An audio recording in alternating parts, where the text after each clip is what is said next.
ചെറുവണ്ടി കയറാം. ഞങ്ങൾ ഉൾക്കാട്ടിൽ പോയില്ല.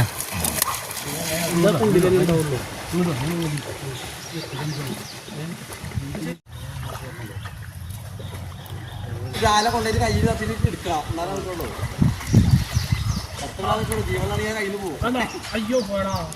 വാലുടിച്ചിട്ട് അങ്ങനെ തൂക്കിടിച്ചേ കിടക്കുമോ?